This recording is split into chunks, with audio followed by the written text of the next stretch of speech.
व्याजस्वीकृतसेवया विधुरभूदगरे सरश्रीमतां मानव्याहतिकैतवा वनमनादीशस्त्रिलोकीपतिः सम्भिन्नाब्जकुलप्रसूतिविभवादम्भोजमब्जालयो यस्य श्रीगिरिजापदाम्बुजयुगं तत्स्यादभीष्टप्रदम्।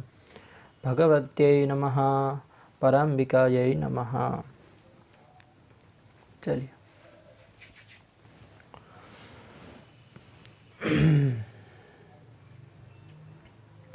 तो कल हम लोगों ने बुद्धि के लक्षण का विचार किया। बुद्धि किसको कहते हैं, ज्ञान किसको कहते हैं, ठीक है ना। वस्तुतः तर्क संग्रह में हम लोग ने उद्देश्य प्रकरण खत्म करके पृथ्वी तक पहुँचे थे, पृथ्वी के लक्षण पर्यंत पहुँचे थे उद्देश्य प्रकरण समाप्त करके। उसके बाद हम लोगों ने कुछ विशेष भूमिका जानने के लिए न्याय शास्त्र की हम लोगों ने उल्लंघन करके बुद्धि के पास पहुँच गए, ठीक है ना। चतुर्विंशति गुणों में जो बुद्धि है, ज्ञान है, उसका लक्षण विचार हम लोगों ने किया। थोड़ा बहुत इस ज्ञान में विचार करके ज्ञान पदार्थ क्या है ये समझ में आ जाए, थोड़े पद पदार्थ समझ में आ जाए, अवच्छेदकत्व क्या है, निरूपितत्व क्या है ना, धर्म क्या है, धर्मी क्या है, प्रतियोगिता क्या है, अनुयोगिता क्या है, इन सब पद पदार्थों का ज्ञान हो जाए, तब 2-3 दिन शायद पाठ में लगे। उसके बाद फिर से हम जहाँ पर थे पृथ्वी के लक्षण में वहीं पहुँचेंगे।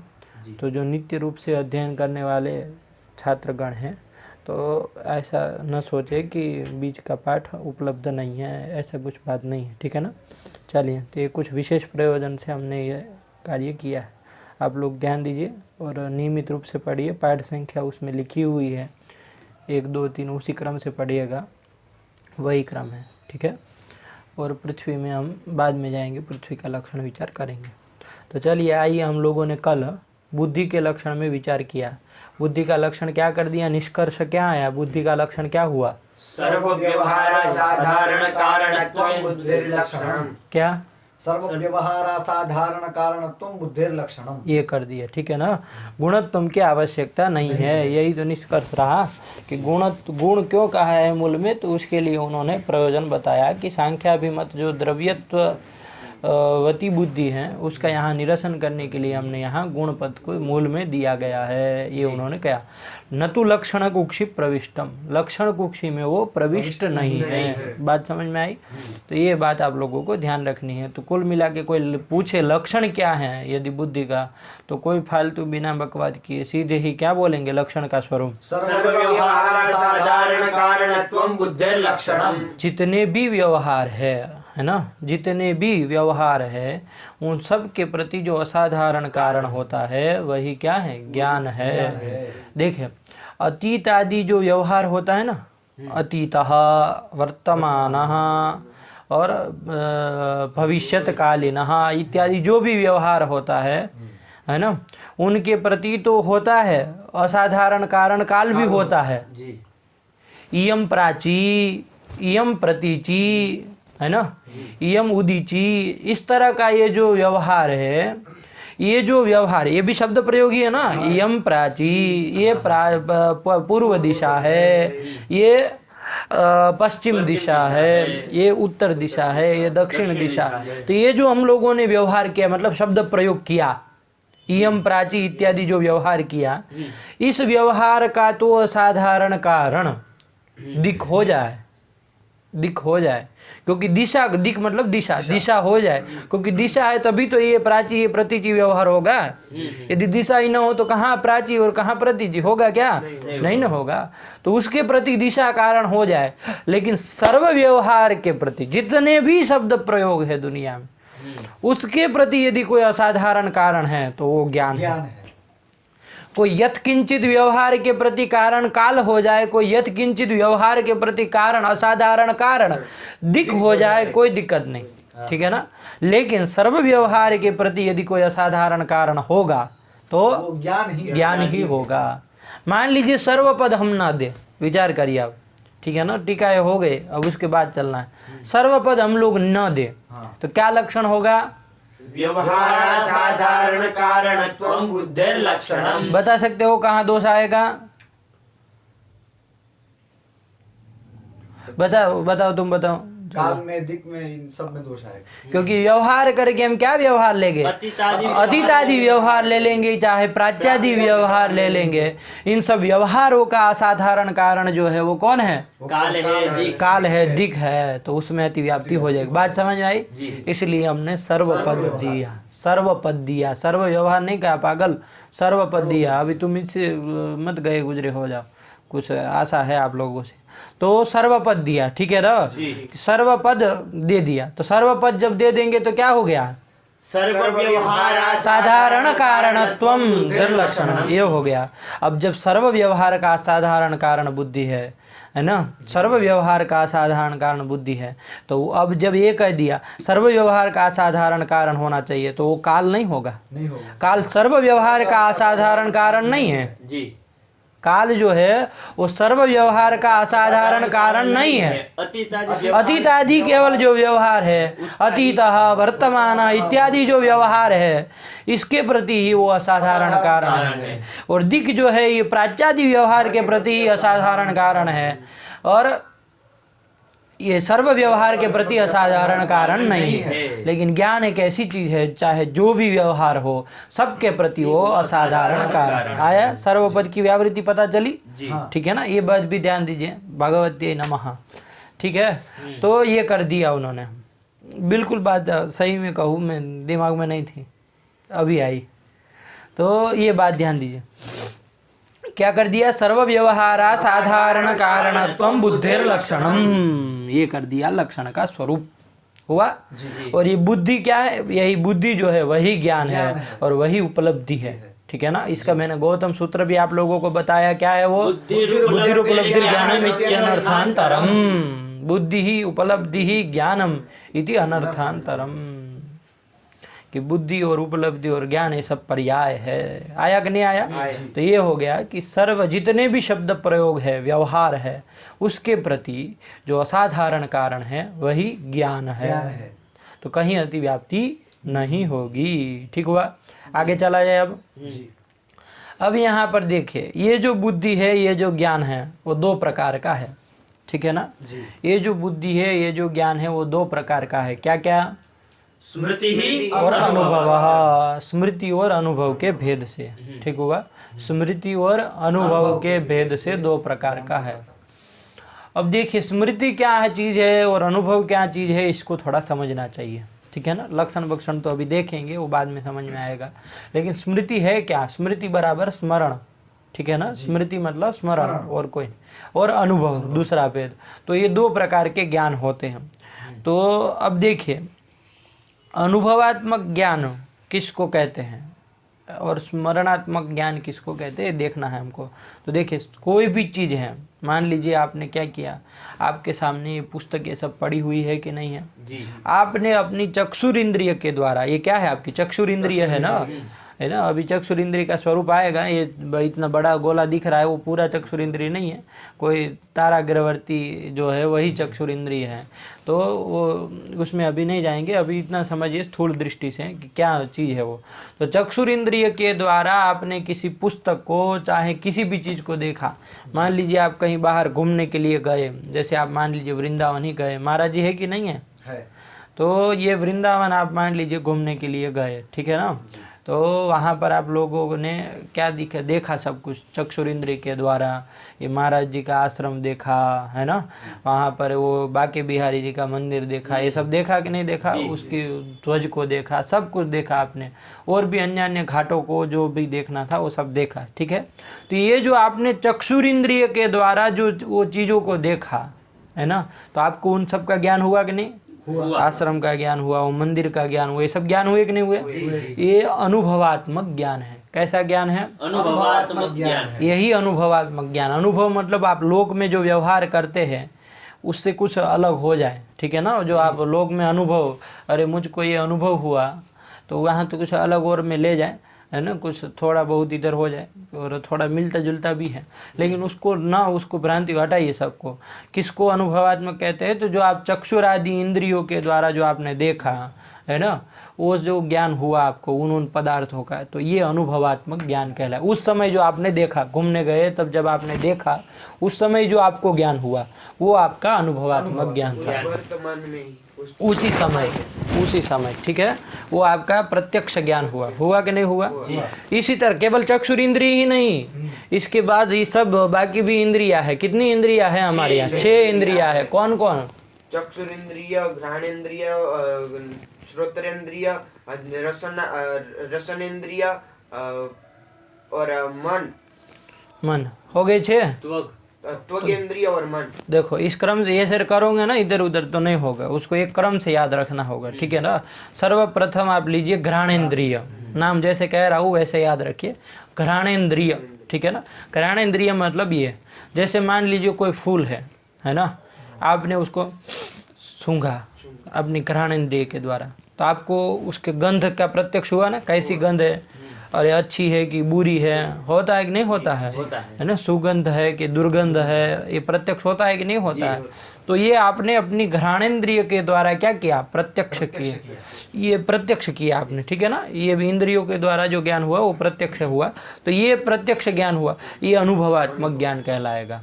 इस समय यदि मान लीजिए किसी भी चीज़ को मैं सूंघ के कहूँ कि अच्छा इसमें दुर्गंध आ रही है, इसमें सुगंध आ रही है ना, तो ये जो मुझको ज्ञान हुआ सुगंध दुर्गंध का, तो ये जो उस समय जो ज्ञान हुआ वो ज्ञान क्या कहलाएगा? अनुभवात्मक ज्ञान कहलाएगा। बात समझ में आई? इसके बाद प्रथम इंद्रिय कौन हो गए? घ्राणेन्द्रिय। नंबर 2 की इंद्रिय रसनेन्द्रिय। रसनेन्द्रिय, जैसे आपको अभी खीर दी जाए, आप खीर पियेंगे तो आप क्या कहेंगे? अपनी मीठी है ना, थोड़ा या तो शक्कर कम पड़ी है, ये सब कहेंगे कि नहीं कहेंगे? तो ये जो आपका प्रत्यक्ष हुआ, ये मधुरत्व का है ना, वो लवणत्व का, चाहे जो भी सब्जी में आपको लवण इत्यादि का जो भी रस का प्रत्यक्ष आपको हुआ, वो किस इंद्रिय के द्वारा हुआ? रसनेन्द्रिय के द्वारा। तो ये रसनेन्द्रिय के द्वारा ये जो प्रत्यक्ष हो रहा है स्वाद का, है ना, स्वाद का, तो वो कौन? ये उस समय जो हो रहा है वो अनुभवात्मक ज्ञान कहलाएगा, ठीक है ना। ये सब अनुभवात्मक ज्ञान है, ध्यान रखिएगा। तो 2 इंद्रियों का बता दिया, कौन कौन? रसनेन्द्रिय। इसी क्रम से याद रखना है। इसके बाद यदि क्रम में गलत बोले तो पंडित जी समझिएगा साइड में हो जाओगे। हाँ, बार बार नहीं, इतना नहीं। अब इतने ढीले ढाल लोगों को पाठ सही से नहीं लगा, बताए इन लोगों को 1 घंटा लगेगा, तुमको 5 घंटा लगेगा, और तुम इनके साथ लगाते हो, उसके बाद तो कुछ करते ही नहीं होंगे, टहलते होंगे इधर से उधर, तो कैसे होगा फिर? तो फिर ऐसे उनके साथ रहने का मतलब ये नहीं ना तुम उन समकक्ष हो गए हैं। मेहनत करनी पड़ेगी तब जाके होगा। तो ये ध्यान रखो, तुम उसी के साथ लगे हो तो मतलब ऐसे ही लगे हो, वो जब पढ़ता है बाकी फिर छोड़ते हैं, तो ऐसा मत करो, तब होगा। ज़्यादा में तुम्हारे बोलने से ही पता चलता है पाठ नहीं लगाया सही से, अब तुमको क्या कहा जाए फिर बार बार। तो अब याद रखना, पहली इंद्रिय क्या हुई? घ्राणेन्द्रिय हो गए। नंबर 2 की इंद्रिय क्या हुई? रसनेन्द्रिय हो गए, हुई कि नहीं हुई? नंबर 3 की इंद्रिय चक्षुर इंद्रिय, जो मैंने आपको बता दिया, जो प्रवास में आप गए वहां पर आपने वो क्या किया? अनुभवात्मक ज्ञान हुआ, वो चक्षुर इंद्रिय के द्वारा हुआ। बात समझ में आई? चक्षुर इंद्रिय हो गई। इसके बाद कौन आया? त्वगिंद्रिय, ठीक है ना, त्वगिंद्रिय हो आई। त्वगिंद्रिय, जैसे आप किसी इसको अभी स्पर्श करें तो कैसा लगता है? ये इसको स्पर्श करे, पृथ्वी है ना, तो अनुष्णा शीत लगता है ना, ना तो शीत है ना उष्ण है, ऐसा है ना जी। और अभी जल को, पानी को उसमें स्पर्श करिए तो पता चलेगा कैसा स्पर्श मालूम होगा, शीत स्पर्श होगा। उधर वो लैंप को वहाँ है ना, तो वहाँ उसको स्पर्श करिए कैसा लगेगा? उष्ण लगेगा, नहीं लगेगा। तो इस तरह से त्वगिंद्रिय के द्वारा ये स्पर्श का ज्ञान होता है जी। शीत है कि उष्ण है कि अनुष्णा शीत है, ठीक है ना, ये सब स्पर्श का ज्ञान होता है कि नहीं होता है? तो ये जो त्वगिंद्रिय के द्वारा उन समय जब आप वो करते हैं, तो वो त्वगिंद्रिय के द्वारा जो आपको ज्ञान हुआ वो भी अनुभवात्मक ज्ञान कहलाएगा। बात समझ में आई? तो पहले नंबर की कौन थी? Number 2, number 3, number 4 त्वगिंद्रिय। इसके बाद आई एक श्रोत्रेंद्रिय। क्या? श्रोत्रेंद्रिय, ठीक है ना। श्रोत्रेंद्रिय आई, ये मतलब श्रवण इंद्रिय, जो आप श्रवण इंद्रिय कहते हैं श्रोत्रेंद्रिय थे। जैसे मैं अभी बोल रहा हूँ शब्दों को, बोल रहा है कि नहीं बोल रहा हूँ, तो ऐसे निकल कर आप सुन रहे हैं ना, आप शब्द का प्रत्यक्ष कर रहे हैं कि नहीं कर रहे हैं, शब्द को सुन रहे हैं आप कि मैंने क्या बोला, ठीक है ना। खट बोला तो आपने खट का शब्द का प्रत्यक्ष किया कि नहीं किया, तो वो जो श्रवण इंद्रिय के द्वारा आपने प्रत्यक्ष किया है ना, तो वो क्या हुआ, वो शब्द पर वो भी अनुभवात्मक ज्ञान है। बात समझ में आई। और उसके ये कितनी 5 इंद्रिय हो गए ना, इसके बाद एक बज गए मन। जैसे आपका मन है तो आपको ज्ञान होता है कि अभी मैं सुखी हूँ, अभी मैं दुखी हूँ, ऐसा ज्ञान होता है कि नहीं होता है। तो वो सुखी है, आप दुखी है, ये जो आपको ज्ञान होता है वो कौन इंद्रिय से, चक्षुर इंद्रिय से थोड़ी ना होता है। आपको देखते हैं क्या सुख बुख है कि ये सुखी, आप अपने को दुख है, कांच में देख के आप देख लेते हैं कि अरे आज तो मैं दुखी हूँ, देख के पता चलता है सुबह उठ के अरे आज तो मैं सुखी हूँ, ऐसा नहीं ना है। तो कौन इंद्रिय के द्वारा हुआ, तो मन इंद्रिय के द्वारा सुख दुख आदि का ज्ञान होता है। बात समझ में आई। तो ये जितने भी 6 इंद्रिय, कौन 6 इंद्रिय, फटाफट क्रम से बोलो। इंद्रिय, रसनेंद्रिय, चक्षुरेंद्रिय, त्वगेंद्रिय, श्रोत्रेंद्रिय और मन इंद्रिय, मनस शब्द है ना, तो मन इंद्रिय ऐसे बोलना हो तो, वरना मन हाँ ऐसा कह दो तब भी चलेगा, लेकिन मन ऐसा मत बोल देना, मन ऐसे मत बोलना, ठीक हुआ। तो ये 6 इंद्रिया हो गया आपके, आया कि नहीं आया। ये 6 इंद्रियों का नाम क्रम से होना चाहिए, बहुत जरूरत पड़ेगी आगे। तो ये 6 इंद्रिया हो और न्याय में सूत्र भी है, घ्राण रसन चक्षुस्त्वक श्रोत्रांद्रियाणि मनः। देखिए यही क्रम से है ना, इसी क्रम से है, तो ये सूत्र याद कर लेना, ठीक है ना। कौन से अध्याय में है, प्रथम अध्याय में, प्रथम में, प्रथमानिक में। चलिए तो इसी में देख लीजिएगा, सब लोग लिख लीजिएगा, ठीक है ना। क्या है बोलो जरा। घ्राण रसन चक्षुस्त्वक श्रोत्रांद्रियाणि मनः। देखो घ्राण मतलब वही हो गई नासिक, फिर रसन मतलब रसना, रसना कहो चाहे रसनेन्द्रिय कहो, तो रसन कहो कोई दिक्कत नहीं, ठीक। फिर चक्षु हूँ ये हो गए, फिर घ्राण रसन चक्षुस्त्वक त्वगिंद्रिय, फिर श्रोत्र ये हो गया, और फिर आगे मन अंतिम में कह दिया है ना। तो ये 6 इंद्रिया है, सूत्र याद रहे तो क्रम बढ़िया रहे, ठीक है ना। इसलिए यही क्रम रखिए आप, ठीक है, अच्छा है। और क्योंकि सब जगह व्याख्यान में भी इसी क्रम से आएगा, है ना। चलिए तो देखिए बिठाया हुआ है पूरा, कितना मतलब उसमें है, तर्क संग्रह पूरा मिला हुआ है उसके साथ, तो इसलिए याद रखिए 6 को इसी क्रम से, ठीक है ना। तो अब आइए, तो इन इंद्रियों के द्वारा जो आपको प्रत्यक्ष हुआ, चाहे रूप का हुआ, चाहे रस का हुआ, चाहे शब्द का हुआ, चाहे स्पर्श का हुआ, चाहे गंध का हुआ, चाहे सुखादि का हुआ, जितने भी चाहे प्रत्यक्ष हुए सब के सब ये क्या अनुभवात्मक, ठीक है ना। अनुभव बहुत सारे प्रकार का है, उसमें अभी नहीं जाएंगे, सामान्य रूप से समझिए सब अनुभव है, ठीक है। दूसरा एक मैं अनुभव आपको एक बताऊँ, और अनुभवात्मक ज्ञान का एक और, जैसे ये रूम है, आप लोग मान लीजिए वो बाजू में रास्ता पड़ रहा है, वहाँ खड़े हैं, इधर रूम में नहीं है, इस रूम से धुआं निकल रहा है, बहुत ज़ोरदार धुआं निकल रहा है, तो आप वहाँ से क्या समझेंगे, आग लगी है, ऐसा समझेंगे कि नहीं समझेंगे। तो आपको आग दिख नहीं रही है, केवल धुआं ही आपको दिख रहा है, आग दिख नहीं रही है, लेकिन आपको पता चल गया ना, वन्नी का ज्ञान हो गया कि नहीं हो गया, आग का ज्ञान हो गया कि नहीं हो गया। तो ये ज्ञान कैसा है, ये ज्ञान आपका अनुभवात्मक ज्ञान है, ठीक है ना। लेकिन इसको अनुमिति कहते हैं, क्या कहते हैं, आपने धूम को देख करके वन्नी की अनुमिति कर ली, तो ये जो ज्ञान हुआ आपको आपने वन्नी को ना तो चक्षुर इंद्रिय से देखा, ना तो घ्राण इंद्रिय से, वो तो देखा ही नहीं जाता है, न वो श्रोत्र इंद्रिय, कोई भी इंद्रिय से नहीं देखा, ठीक है ना, किसी से नहीं ना देखा। आपने क्या किया, धूम को देखा चक्षुर इंद्रिय के द्वारा, और उससे आपने क्या कर लिया, वन्नी का अनुमान कर लिया। तो ये वन्नी का जो आपको ज्ञान हुआ, ये भी अनुभवात्मक ज्ञान ही है, लेकिन अनुभव में वो अनुमिति में आएगा, ये ध्यान रखिएगा। इतने इंद्रियों से होने वाले जो मैंने अभी 6 ज्ञान बताए ना, वो सब प्रत्यक्ष में आते हैं, ये सब प्रत्यक्ष कहलाते। प्रत्यक्ष मतलब ये नहीं कि जो आँख से देखा जाए वो प्रत्यक्ष, ये गलत है। आप लोग यदि ऐसी व्याख्या करते हैं तो नाक से जो सूंघा जाए वो भी तो प्रत्यक्ष है, ठीक है ना। रसना जी से रस लिया जाए, स्वाद का ज्ञान हो, वो भी प्रत्यक्ष ही है। बात समझ में आई कि नहीं आई। तो इंद्रियों वाला जो मैंने सुख मन तक बताया, वो सब के सब क्या है, प्रत्यक्ष ज्ञान। उसके बाद ये जो हुआ आपको, ये कौन ज्ञान हुआ, अनुमिति। अनुमिति इसको कहा जाएगा, लेकिन ये अनुभव ही है। अभी उसका आपको नाम न भी रहे कोई दिक्कत नहीं, लेकिन वो आपको ध्यान में रहे। तो अनुभवात्मक ज्ञान है। बात समझ में आई कि नहीं आई। तो ये अनुभव, ये भी अनुभवात्मक ज्ञान है। और एक मैं अनुभवात्मक ज्ञान बताऊं, जैसे आपको जैसे दो लड़के हो, है ना, एक रंग रूप वाले, जैसे कहीं देखे हैं हम शकल दो? कहाँ देखे हो? हमारे गांव में ही है। गांव में ही है, ठीक है ना। क्या है नाम दोनों का? राम और किशन। राम और किशन, ऐसे ही नाम है? हम शकल है, कोई पहचान नहीं पाएगा। हाँ, तो राम और किशन, ठीक है ना जी। अब आपने राम को देखा है, ठीक है ना, राम को आपने देखा है, मान लीजिए, पता है ये राम है। किशन को कभी जिंदगी में मिलना नहीं हुआ और ना आपको पता है कि उसका हम शकल ऐसा है, ठीक है ना। आपको बस राम को आपने देखा है, किशन की कोई गंध नहीं आपको मतलब क्या है, कैसा है, कि उसका भाई है, कुछ नहीं। राम को आपने देखा है। अब आप उस गांव में गए आप, ठीक है ना, इसी के जो भी है उसमें दिखाया कि आपको मिलना है किशन को। किसको मिलना है? किशन को मिलना है। तो आप विनीत को पूछेंगे कि भाई वो मतलब क्या कहते हैं, वो किशन किसको कहते हैं? आपको किशन किसका नाम है आपको तो पता नहीं है, ठीक है ना। तो विनीत क्या कहेगा आपको? आपने राम को देखा है ना, बस वो राम की तरह ही दिखता है, वही किशन। ऐसा कहोगे कि नहीं कहोगे?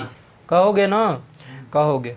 अब देखो उसने कह दिया कि राम की तरह जो दिखता है, राम सदृश हो किशन, हाँ ऐसा कह दिया कि नहीं कह दिया तो अब जाके अब गया वो वहाँ पर गांव में, तो जाके वहाँ पर राम जैसा कोई आदमी दिख, ज्ञान ये हो जाएगा कि नहीं हो जाएगा?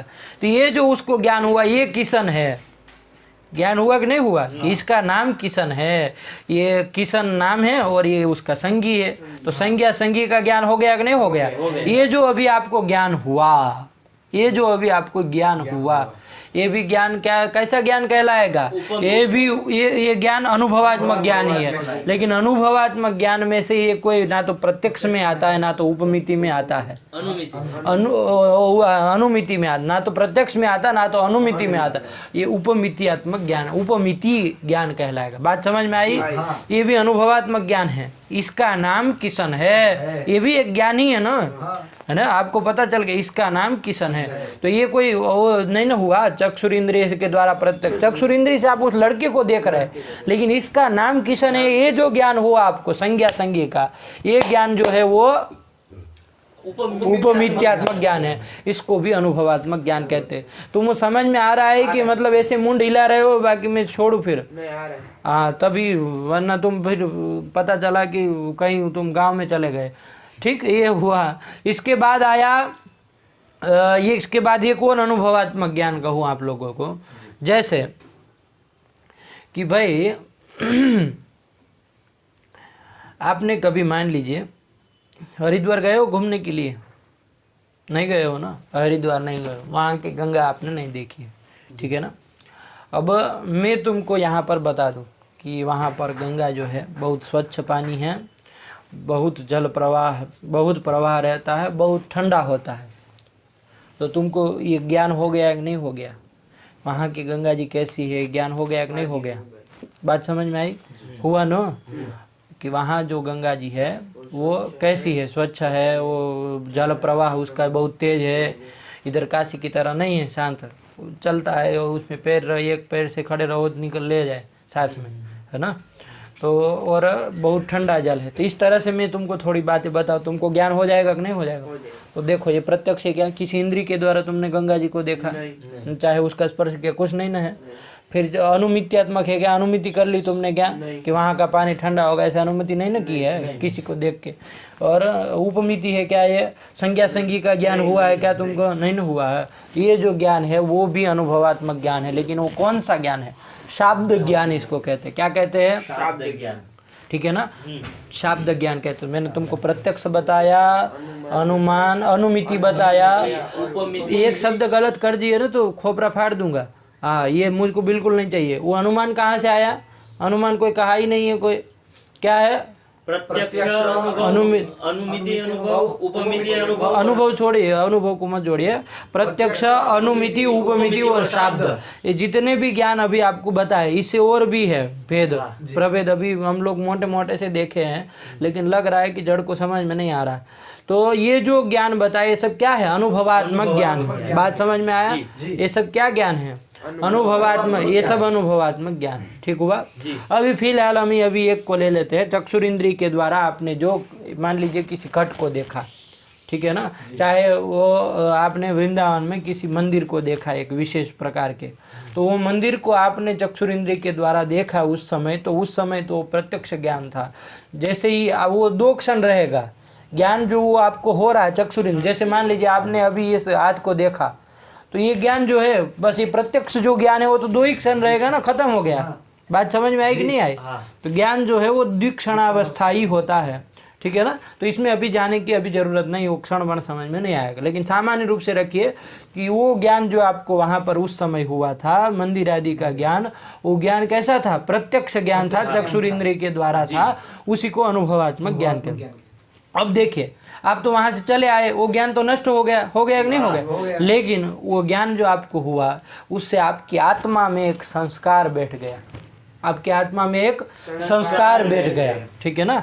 एक संस्कार आपकी आत्मा में रह गया उस मंदिर का, ठीक है ना, कि ऐसा ऐसा वैसा है मंदिर ऐसा, ये संस्कार आपके आत्मा में रह गया, ठीक है ना, संस्कार रह गए। अब मान लीजिए आप इधर आगे घूम रहे हैं, मैं आपको थोड़ी कोई बात बताए, चाहे थोड़ा उसकी तरह कोई मंदिर देख ले, तो क्या हो जाएगा? आपको स्मरण हो जाएगा। बात समझ में आई कि अरे ये तो वो ऐसा मंदिर है, वैसा मंदिर, वहाँ जैसे हमने वृंदावन में देखा था वैसा पूरा आ जाएगा ना वो चित्र। अभी इनको थोड़ा बताओ कि वहाँ वो पर्दा डालते हैं तो पूरा उनके सामने वो आ जाएगा, है ना, गर्भगृह का, कि कैसे वो है, क्या है, कैसे होली खेल रहे थे, क्या था। तो ये सब तो मैं अभी प्रत्यक्ष नहीं हो रहा है, अभी जो इनको हो रहा है वो मंदिर का ज्ञान, वो प्रत्यक्ष नहीं ना, वो चक्षुर इंद्रिय से नहीं ना देख रहे हैं। अभी जो ज्ञान हो रहा है वो क्या हो रहा है? स्मरणात्मक ज्ञान है, ठीक है ना। वो संस्कार जो बीच में रहा ना, वो संस्कार जब उद्बुद्ध हो जाता है ना, समझो इसको, समझो इसको, प्रक्रिया समझो, रटने से नहीं होगा। आपने प्रत्यक्ष वहाँ देख लिया, अब वो ज्ञान तो आप वहाँ रहे तब तक आपने देखा, और वहाँ निकल गए, वो प्रत्यक्ष ज्ञान खत्म हो गया, 2 ही क्षण रहा। बात समझ में आई? ठीक है ना, वो ज्ञान तो रहना नहीं है, लेकिन वो ज्ञान आपकी आत्मा में क्या एक संस्कार छोड़ गया था। क्या छोड़ गया था? संस्कार उस मंदिर का, कि भाई ये मंदिर ऐसा है वैसा, ये संस्कार छोड़ गया था। अब देखिए हर रोज वो मंदिर आपको याद नहीं आता है, एक बात ध्यान की आपने, हर रोज थोड़ी ना आप सुबह उठेंगे और 24 घंटे वही मंदिर को याद करते रहेंगे, ऐसा होता है क्या? नहीं ना होता है। क्यों? क्योंकि वो संस्कार उसके आत्मा में पड़ा है, लेकिन अभी वो जागृत नहीं हुआ, उद्बुद्ध नहीं हुआ है। बात समझ में आई? जब कोई उस विषय की बात छेड़ दिया, जैसे मैंने अभी छेड़ दी बात, तो उसकी आत्मा में जो संस्कार था वो क्या हो गया? जागृत हो गया।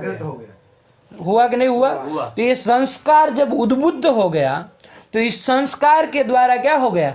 स्मृति हो गई, स्मरण हो गया, उसको स्मरण हो गया, ठीक है ना। वो संस्कार उद्बुद्ध क्यों हुआ? तो किसी भी कारण से उद्बुद्ध हो, मैंने बोल दिया इसलिए हुआ, कहीं उस तरह का दूसरा मंदिर देख लिया इसलिए उद्बुद्ध हो गया, कहीं चित्र देख लिया तो उद्बुद्ध हो गया, जो भी हो उससे हमें कोई मतलब नहीं, ठीक है ना।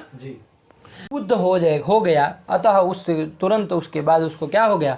स्मरण हो गया, ठीक है ना। तो ये स्मरण किसको कहते समझ में आया? अनुभव किसको कहते समझ में आया? मोटी मोटी दृष्टि से समझो तो भाई वो जो पहली बार देखा उसको, वो सामने अपनी चक्षुर इंद्रिय से, वो तो अनुभवात्मक ज्ञान हुआ। उसके बाद वो ज्ञान तो नष्ट हो गया, जब तक देखा तब तक था, उसके बाद जब वहाँ से निकल गए तो अनुभवात्मक ज्ञान तो नष्ट हो गया ना।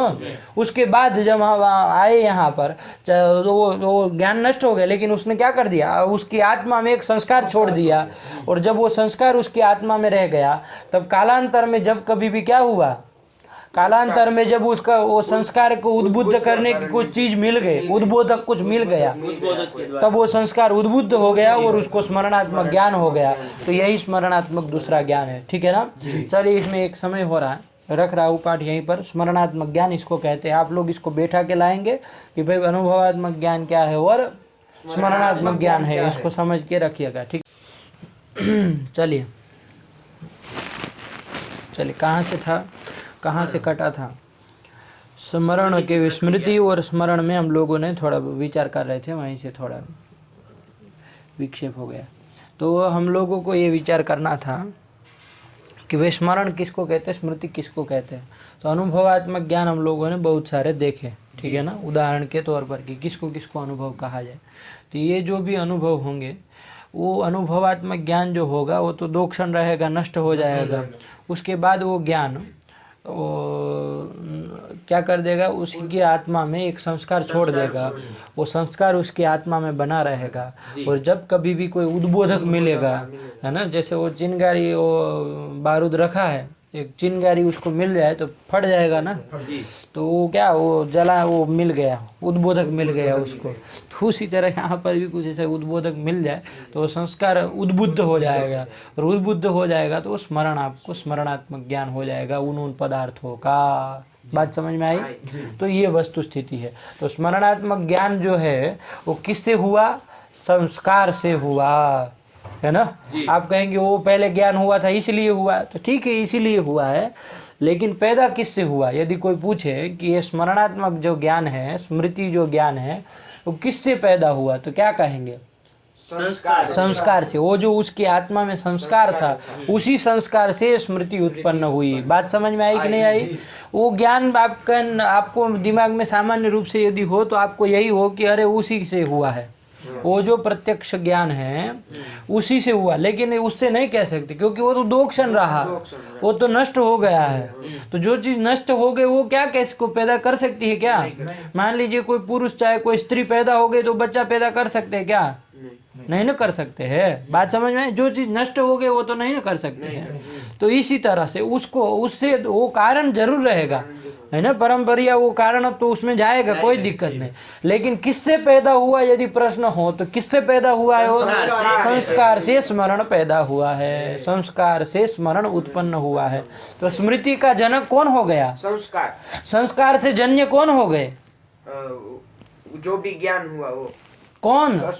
स्मृति हो गए, ठीक है ना। तो संस्कार से जन्य स्मृति होती है। बात समझ में आई? ठीक। तो यही कर दिया कि संस्कार मात्र जन्यम ज्ञानम स्मृति ही। सीधे अभी तक लक्षण बनाना हो तो क्या बनाएंगे? संस्कार जन्यम ज्ञानम स्मृति ही। बात समझ में आई? क्या बनाएंगे? संस्कार जन्यम ज्ञानम स्मृति ही। कि भाई संस्कार से जो जन्य ज्ञान होता है उसी ज्ञान को क्या कहेंगे? स्मृति कहेंगे। संस्कार जन्य ज्ञानम स्मृति ही।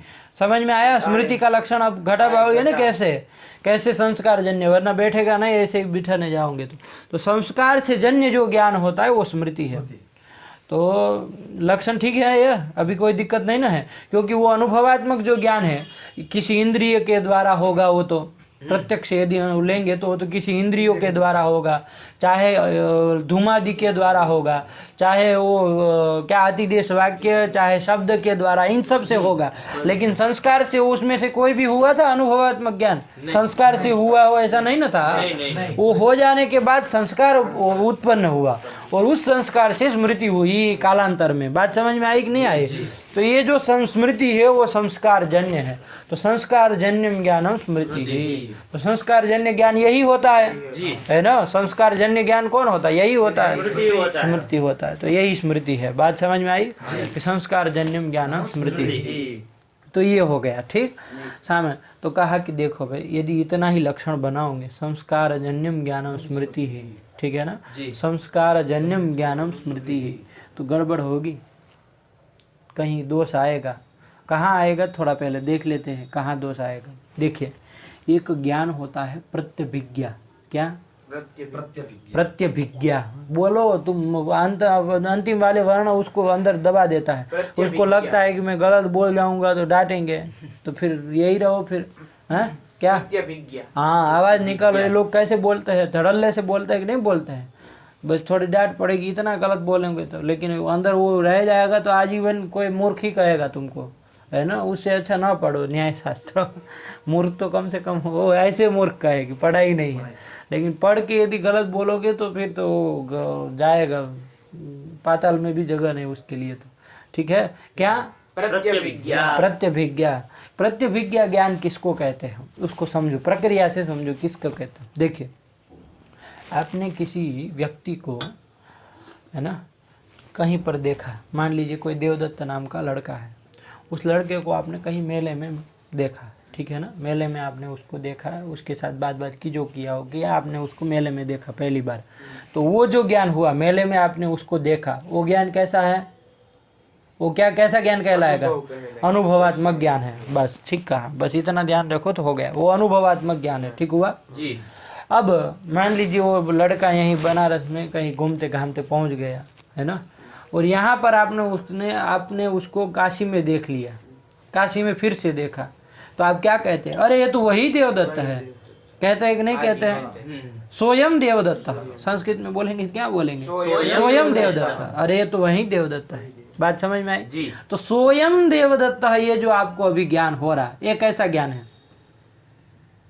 स्मृति अरे आंख से देख तो रहे हो, स्मृति भी नहीं कह सकते। तो आंख से देख रहे हो ना, कैसा ज्ञान है ये? प्रत्यक्ष ज्ञान है, मतलब अनुभव ज्ञान। अनुभवात्मक ज्ञान। तो सह भी तो कह रहे हैं, अरे ये तो वही, सह भी तो जुड़ा है, केवल अयम देवदत्त नहीं हो रहा, स्वयं देवदत्त हो रहा, स भी है उसमें। तो संस्कार भी स्मृत्यात्मक भी ज्ञान हुआ और अनुभवात्मक भी ज्ञान हुआ ना। तो ऐसा जो ज्ञान होता है इसको प्रत्यभिज्ञात ज्ञान कहते हैं। क्या कहते हैं? इसको प्रत्यभिज्ञा प्रत्यभिज्ञा ज्ञान कहते हैं। बात समझ में आई ना? इसमें ना वो स्मृति भी इसको नहीं कह सकते क्योंकि आंख से देख रहा है, देख रहा है। और अनुभवात्मक भी नहीं कहता, सह भी बोल रहा है, अरे ये तो वही भी कह रहा ना, सह तत् शब्द भी आ रहा है ना, समझ लो। पहली बार नहीं है। हाँ पहली बार। बात समझ में आई कि नहीं आई? तो वो जो ये स्वयं देवदत्त हो रहा है ज्ञान, ये ज्ञान कैसा हुआ? प्रत्यभिज्ञा ज्ञान। बात समझ में आई? प्रत्यभिज्ञा। स्वयं आए तभी है ना, पहली बार देखने से नहीं मतलब है उसको, दूसरी बार देखने से उसे मतलब स्वयं आया, अरे ये तो वही, ये चीज आई तभी प्रत्यभिज्ञा होगी, उससे दूसरी पहली से मतलब नहीं, तुम थोड़ा गलत चले गए। स्वयं से मतलब है, ठीक है ना? बात समझ में आई? क्योंकि देखो सह अयम, सह किस शब्द का बनता है? तत् शब्द का, और अयम इदम शब्द का बनता है, ठीक है ना? तो देखो वो जो सह अयम मतलब उसमें तत् शब्द का तत्व भी उसमें है, ईदन तो का भी होगा, वो ईदम पदार्थ है तो ईदन तो भी रहेगा, तत्व भी रहा और ईदन तो भी रहा, दोनों का अवगाहन हो रहा है ना, तत्ता का भी, तत्व का भी अवगाहन हो रहा है और ईदन तो का भी अवगाहन हो रहा है, जिसमें सोयम बोल रहा है, अरे ये तो वही, हिंदी में ये तो वही, ये तो तत् शब्द वाला आ गया, और वही तो उधर आ गया तत्शब्द। हाँ बात समझ में आई कि नहीं? ये से इदम आया और वही किसे तत् आया, अंड बंड बोलता है। तो तत् ये जो क्या है, स्वयं वाला जो ज्ञान हो, मतलब जिसमें तत्व का भी अवगाहन हो और इदंत्व का भी अवगाहन हो, ऐसे ज्ञान को ही प्रत्यभिज्ञा बोलेंगे। इसी को कहते हैं तत्वे दंत्वावगाही ज्ञानम, तत्वे दंत्वावगाही ज्ञानम प्रत्यभिज्ञा। तत्व और ईदंत्व उसको जोड़ के बोलो, क्या बोलोगे? तत्वे दंत्व अवगाही, तो उसमें अकस्मण दीर्घ लगाओ, तो तत्वे दंत्वावगाही ज्ञानम प्रत्यभिज्ञा, जिसमें तत्ता का भी अवगाहन होता हो, मतलब तत्व का भी अवगाहन होता हो, ईदंत्व का भी अवगाहन होता हो, ऐसे ज्ञान को प्रत्यभिज्ञा कहते हैं। बात समझ में आई? अब देखिए ये जो स्वयं देवदत्त ज्ञान हो रहा है, उसमें सह आपने प्रयोग किया ना, मतलब है ना, सह, अरे वही, ये कहा ना आपने वही, तो ये जो आपको उसमें अंश भाषित हो रहा है, इतने ये जो अंश है वो जो है वो संस्कार जन्य है कि नहीं? सही बताना, अपने जबरदस्ती नहीं, संस्कार जन्य वो है कि नहीं है? वो जो ज्ञान आपको हो रहा है, तत्ता का जो अवगाहन हो रहा है, वो संस्कार जन्य हो रहा है कि नहीं हो रहा है? ईदंता का हो रहा है, वो अयम देवदत्त, वो तो चक्षुर इंद्रिय आदि इंद्रियों से हो अनुभवात्मक, लेकिन इतने अंश में संस्कार से अन्य वो हो रहा है कि नहीं हो रहा है? क्योंकि क्या हुआ, आपने उसको देखा तो आपने तत्कालीन देवदत्त का स्मरण हो गया, इसीलिए तो आपने वही कहा, वही देवदत्त है। बात समझ में आई कि नहीं आई? तो ये जो है ये संस्कार जन्य ज्ञान हुआ कि नहीं हुआ? कुछ अंश में, पूरे में हो ना हो हमें मतलब नहीं, संस्कार जन्य ज्ञान हुआ कि नहीं हुआ?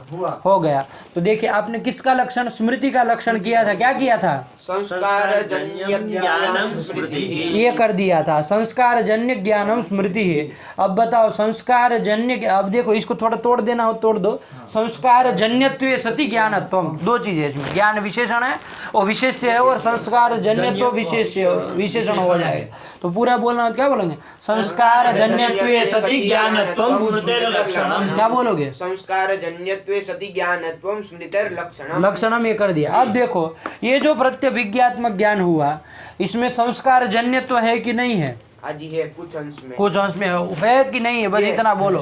प्रत्यभिज्ञा ज्ञान में संस्कार जन्यत्व गया, आदि गया, ज्ञान वो है कि नहीं है? तो उसमें ज्ञानत्व भी रहेगा। तो संस्कार जन्यत्व सति ज्ञानत्व में जो लक्षण किसका कर रहे थे आप? स्मृति का। तो कहाँ चला गया? प्रत्यभिज्ञा ज्ञान। प्रत्यभिज्ञा ज्ञान में चला गया। तो क्या हो गया? प्रत्यभिज्ञायाम अतिव्याप्ति। प्रत्यभिज्ञा ज्ञाने अतिव्याप्ति। प्रत्यभिज्ञा नाम जो एक ज्ञान है उसमें अतिव्याप्ति हुई कि नहीं हुई? किसके लक्षण की? स्मृति के लक्षण की। क्या लक्षण किया था स्मृति का लक्षण? बात समझ में आई कि नहीं आई? ये अतिव्याप्ति हो गई। कहाँ? प्रत्यभिज्ञा में अतिव्याप्ति हो गई। तो दोष आया। अब क्या किया? इसका वारण तो करना पड़ेगा ना। तो देखो इसका हृदय समझो कैसे वारित होगा, आपने से विचार करके बताना, ठीक है ना। एक बात समझो, ये जो होता है ना क्या प्रत्यभिज्ञा ज्ञान, उसमें ये जो हुआ तदंश में तत्व में जो ज्ञान हो रहा है उसमें तो संस्कार जन्य तो है, ठीक है। लेकिन अयम देवदत्त चक्षुरिंद्रिय से भी तो जन्य है, वो है कि नहीं है? चक्षुरिंद्रिय के द्वारा जन्य है कि नहीं है? वो चक्षुरिंद्रिय के द्वारा भी वो जन्य है। स्मृति जो होती है उसमें ऐसा होता है क्या? वो कभी इंद्रियों से चाहे किसी से जन्य होती है क्या? नहीं ना होती है। तो दोनों में अंतर कर पा रहे हो कि नहीं कर पा रहे हो? प्रत्यभिज्ञा में उसमें संस्कार जन्य तो दोनों में है, ज्ञानात्म भी गया, लेकिन उसमें अंतर क्या है? प्रत्यभिज्ञा में स्मृति की अपेक्षा उसमें किसी इंद्रिय के द्वारा भी वो जन्य ज्ञान है। बात समझ में आ रही कि नहीं आ रही? ऐसा है, ठीक है ना। और ये केवल संस्कार से ही जन्य है स्मृति। तो केवल संस्कार से तो क्या कर देंगे तो वारण हो जाएगा। केवल संस्कार से जन्य हो ऐसा कह दे काम चल जाएगा ना। इसीलिए हम कर देंगे, क्या कर देंगे? संस्कार मात्र पद दे देंगे। संस्कार जन्यत्व तो होना चाहिए, लेकिन संस्कार मात्र जन्यत्व तो होना चाहिए। क्या होना चाहिए? संस्कार मात्र जन्यत्व होना चाहिए। तो संस्कार मात्र जन्यत्वे सति ज्ञानत्वं स्मृतिर लक्षणम। क्या कर देंगे? संस्कार मात्र जन्यत्वे सति ज्ञानत्वं स्मृतिर लक्षणम। ये हमने कर दिया। अब देखो ये संस्कार मात्र जन्यत्वम, जब मात्र पद आपने दे दिया, अब प्रत्यभिज्ञा में अतिव्याप्ति होगी क्या? नहीं होगी। क्यों? क्योंकि वो सिर्फ संस्कार से जन्य नहीं है। अभी तू और क्या लग रहा है उसमें? अनुभव से भी जन्य। अनुभव जन्य नहीं है, अनुभव तो वो है आज इंद्रिय से भी जन्य। हाँ, चक्षुर इंद्रिय से भी जन्य है। बात समझ में आए कि नहीं आई? तो वो इंद्रिय से, चक्षुर इंद्रिय के से भी जन्य है, संस्कार मात्र से वो जन्य नहीं है, अतः अतिव्याप्ति नहीं होगी। तो मात्र पद क्यों दिया? तो क्या बताओगे? प्रत्यभिज्ञायाम अतिव्याप्ति वारणाय मात्र इति पदम उपादेयम जो कहो। आया कि नहीं आया? तो क्या लक्षण बन जाएगा स्मृति का? संस्कार मात्र जन्यत्वे सति ज्ञानत्वं स्मृतिर लक्षणम। ये हमने कर दिया, ठीक है जी। ये लक्षण। अब कोई कहे पंडित जी एक काम करो ना, एक काम करो, ये संस्कार मात्र जन्यत्वे सति ज्ञानत्व बना रहे हो, दो ये सब सती रख रहे हो, ये सब क्या कर रहे हो? अरे केवल ज्ञानत्व भी रख दो ना, केवल ज्ञानत्व रख दो। क्या रख दो? विशेष दल ही केवल रख दो, विशेषण दल हटा दो। मतलब किसको हटा दो? संस्कार मात्र जन्यत्वम, इतने पूरे को हटा दो। क्या रखो? केवल ज्ञानत्वम स्मृतिर लक्षण, ये बन जाएगा। तो कौन दोष आएगा तुम बता सकते हो? तो अनुभव भी ज्ञान है, तो उसमें ज्ञानत्व चला जाएगा तो अतिव्याप्ति हो जाएगी। तो अनुभव में अतिव्याप्ति वारण करने के लिए हमने पूरा दल दिया। क्या? संस्कार मात्र जन्यत्वम। हाँ, प्रत्यभिज्ञा में भी अतिव्याप्ति होगी, है ना, वो भी ज्ञान है, तो ज्ञानत्व भी उसमें जाएगा, तो कोई दिक्कत नहीं उसमें जाए। लेकिन इसलिए इन सब अनुभव में प्रत्यभिज्ञा में अतिव्याप्ति वारण करने के लिए क्या कर दिया हमने? विशेषण दल दे दिया। क्या है वो विशेषण दल? संस्कार मात्र जन्यत्वम। तो क्या बन गया लक्षण? संस्कार मात्र जन्यत्वे सति ज्ञानत्वं स्मृतिर लक्षणम। अब अतिव्याप्ति नहीं होगी, क्योंकि वो अनुभव में और प्रत्यभिज्ञा में ज्ञानत्व तो है, लेकिन वो सब संस्कार मात्र जन्यत्व नहीं है। प्रत्यभिज्ञा में संस्कार जन्यत्व है, लेकिन संस्कार मात्र जन्यत्व नहीं, और वो अनुभव में तो संस्कार जन्यत्व ही नहीं जाता, क्योंकि वो तो चक्षुर इंद्रिय से ही ज्ञात होता है, उसमें संस्कार का कोई लेना देना। संस्कार तो उसके बाद होगा, ठीक है ना पैदा। तो ये हुआ। तो संस्कार मात्र जन्यत्वे सति ज्ञानत्वम, ये लक्षणम ये कर दिया, ठीक है ना। तो आपको ध्यान होना चाहिए, विशेषण दल कहाँ अतिव्याप्ति वारण करने के लिए दिया? विशेषण दल अनुभव और प्रत्यभिज्ञा में अतिव्याप्ति वारण करने के लिए। मात्र पद क्यों दिया? अतिव्याप्ति वारण करने के लिए। तो कहा कि अब चलो भाई ये सब तो देना होगा, आपने बहुत अच्छे से बताया, लेकिन अब विशेषण दल ही दो। ये ज्ञानत्व पीछे क्यों पहुंच की तरह लटकाए रखे हैं, बिना काम का टुडुट टुडुट कर रहा है? क्या लक्षण बना दो? केवल संस्कार मात्र जन्यत्वं स्मृतिर्लक्षणम्। यही लक्षण बना दो, केवल संस्कार मात्र जन्यत्वम स्मृतिर लक्षणम। अब बताओ, चलो अब तुमको बताने को होता है। संस्कार मात्र से जो जन्य होता है, कौन होता है संस्कार मात्र से जन्य?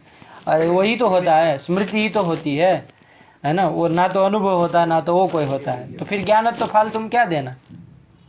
और कोई होता है क्या? संस्कार मात्र जन्य तुम किसी में जाएगा क्या? तो देखो एक बात समझो, एक पदार्थ इसके पहले, इसमें अतिव्याप्ति देने के पहले एक चीज समझनी होगी। क्या है वो? देखो मान लीजिए ये मोबाइल है, ठीक है ना। ये मोबाइल को एक लाठी मारेंगे या तो 5-6 मारेंगे तो क्या हो जाएगा? नष्ट हो जाएगा कि नहीं? इसका ध्वंस हो जाएगा। क्या हो जाएगा? ध्वंस हो जाएगा। ध्वंस हो जाएगा कि नहीं हो जाएगा? ये ध्वंस में कारण क्या रहा? कैसे, क्यों ध्वंस हुआ? लाठी मारी तो लाठी कारण हुई, ठीक है ना। वो मारने वाला कारण हुआ, है ना, सब कारण हुए, ठीक है। ये मोबाइल उसमें कारण है कि नहीं है? मोबाइल जी है। क्यों? क्योंकि वो नहीं होता तो ध्वंस किसका करते हैं? हाँ, बात समझ में आई? तो संक्षेप से समझो, अभी ऐसे ही समझना उचित है कि ये जो मोबाइल भी है वो भी क्या है? कारण है। जो जिसका भी ध्वंस हो, ध्वंसम प्रति, ध्वंस मतलब कौन अभाव? अरे बताओ तो, ध्वंस मतलब कौन होता है?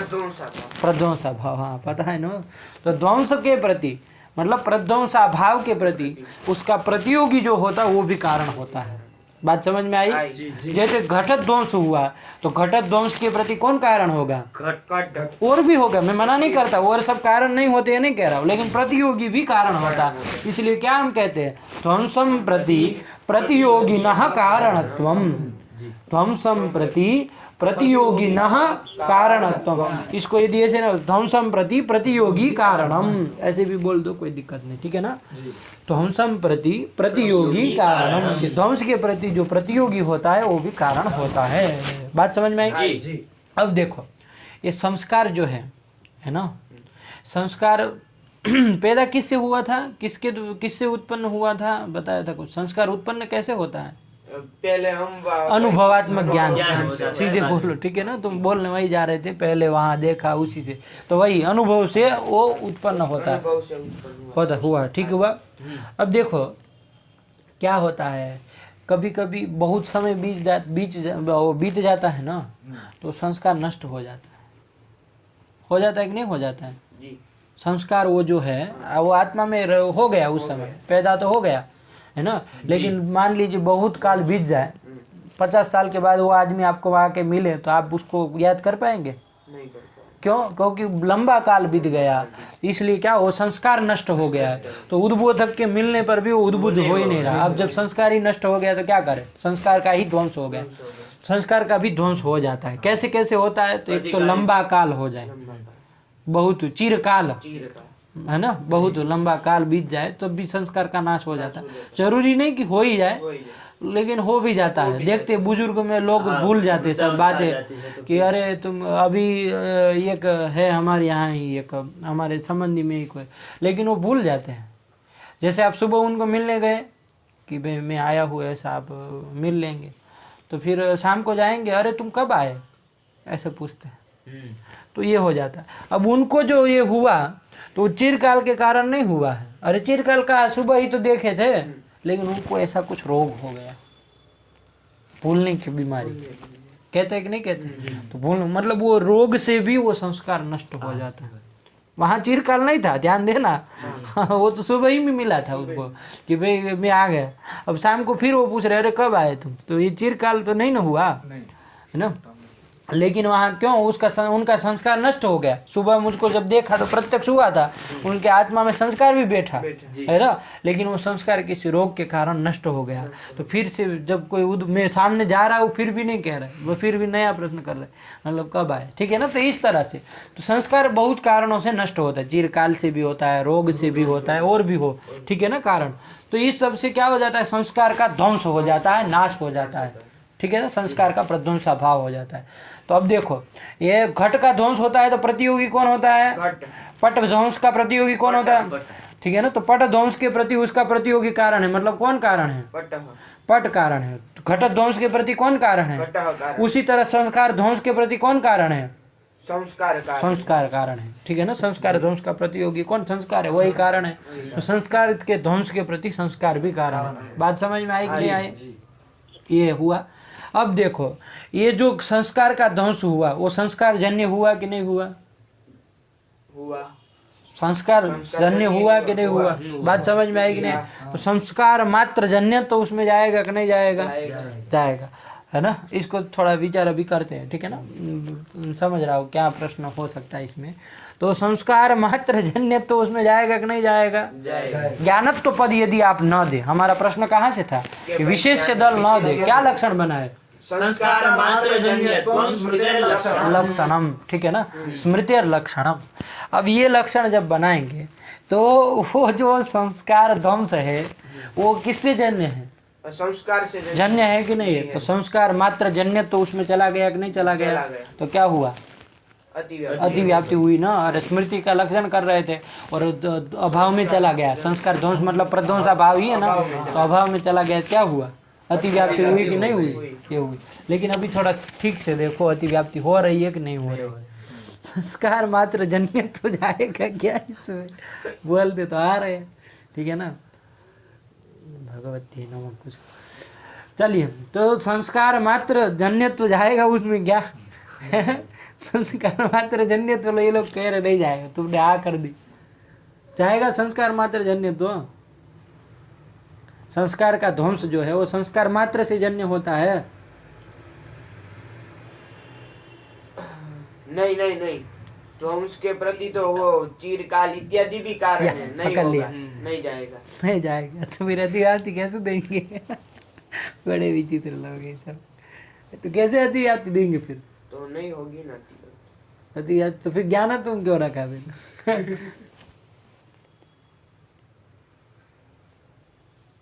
देखो देखो देखो, समझो उसको, इस पदार्थ को समझो, कैसे अतिव्याप्ति होगी। अब लिख रहा है वो आदमी, है ना, लिखेगा। चलो उसको छोड़ो, भी ज्ञान तो इसलिए दिया संस्कार। देखो कैसे कह रहा है।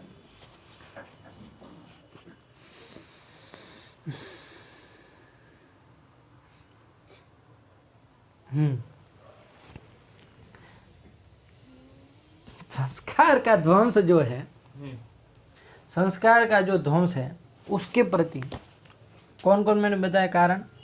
चिरकाल है, रोग है, ये सब कारण है कि नहीं है? ये सब कारण है। एक और भी कारण है, एक और भी कारण है। हाँ चलो इसको समझो, एक और भी कारण है। क्या? चरम संस्कार। क्या समझे? चरम संस्कार। क्या? चरम संस्कार। कभी कभी क्या होता है कि चिरकाल भी नहीं हुआ, चिरकाल भी नहीं हुआ, रोग भी नहीं है उस व्यक्ति को, तब भी नहीं वो संस्कार हो, तब भी संस्कार का ध्वंस हो जाता है, तब भी संस्कार नष्ट हो जाता है, स्मरण नहीं होता है। आप नहीं भूलते क्या? भूलते ही। आज से 1 साल पहले देखी चीज को नहीं भूल जाते? भूल जाते। हरिद्वार आप 2 दिन पहले देखी चीज को नहीं भूल जाएंगे? भूल जाएंगे कि नहीं भूल जाएंगे? तो ना तो चिरकाल है ना कोई रोग है, तब भी वो संस्कार का ध्वंस हो गया कि नहीं हो गया? ऐसे संस्कार का ध्वंस किससे हुआ? इसलिए नैयायिक सिद्धांत में चरम संस्कार, अंतिम जो संस्कार होता है उसको भी कारण मानते हैं। क्या? चरम संस्कार जो रहता है उसके वो भी कारण होता है। बस वो अंतिम संस्कार हुआ वो भी कारण है, और उसके बाद अब कोई संस्कार नहीं होगा। संस्कार का वही अंतिम संस्कार जो होगा वही ध्वंस कर देगा। जैसे शब्दों में आप लोगों ने सुना होगा, अंतिम शब्द जो होता है वही ध्वंस कर देता है ना। अपने पहले वाले को भी करता है और स्वयं को भी कर देता है। इस तरह से होता है। इसी तरह संस्कार में भी ये कल्पना है, संस्कार में भी ये चीज को मान, चरम संस्कार भी नाशक होता है। मुक्तावली है क्या?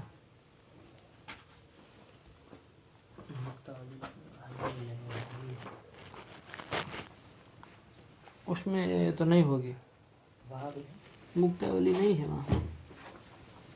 मुक्तावली ले आओ दूसरे वाले कमरे में से, देखो इसको शब्द होना चाहिए उसमें। नहीं कोई बात,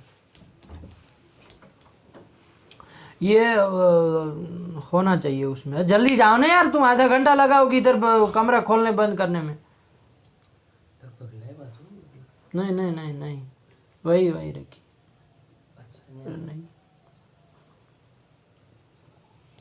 એને નહીં મળે મુજબ ફટાફટ ગમે એને પાસે અમે રૂમમાં જ લઈ લો કોણ બનાવે કે મુક્તાવલી બધા પાસે છે।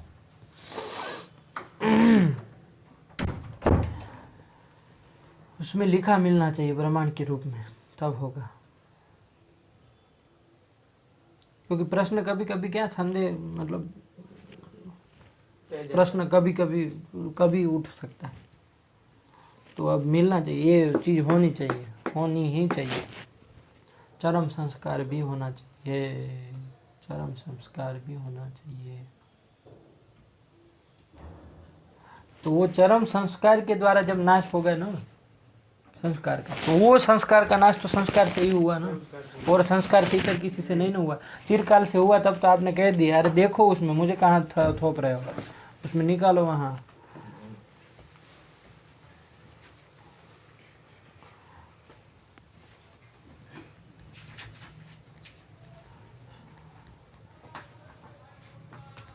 अब कहाँ देखोगे ऐसे, पूरी मुक्तावली अभी देखोगे?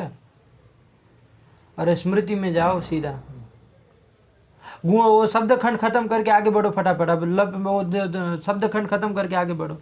चश्मा क्यों नहीं पहन, तो दिखता नहीं तो इतना इतना जब नंबर है तो फिर पहनना चाहिए ना।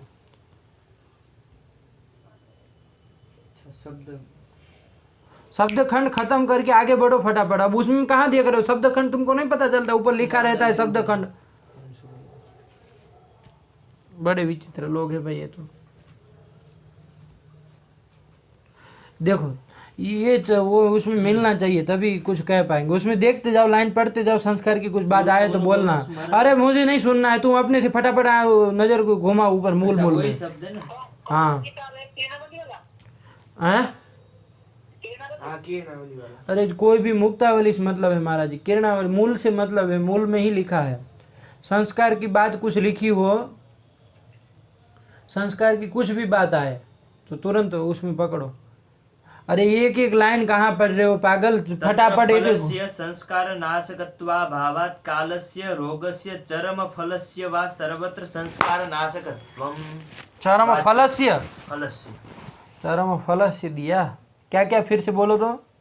तत्र फलस्य संस्कार नाशकत्वाभावात् कालस्य रोगस्य चरम फलस्य वा सर्वत्र संस्कार नाशकत्वं वाच्यम्। चरम फलस्य, चरम जो फल है वो भी संस्कार का नाशक है। चरम फल करके कौन लिया टीका में देखो तो, चरम फल से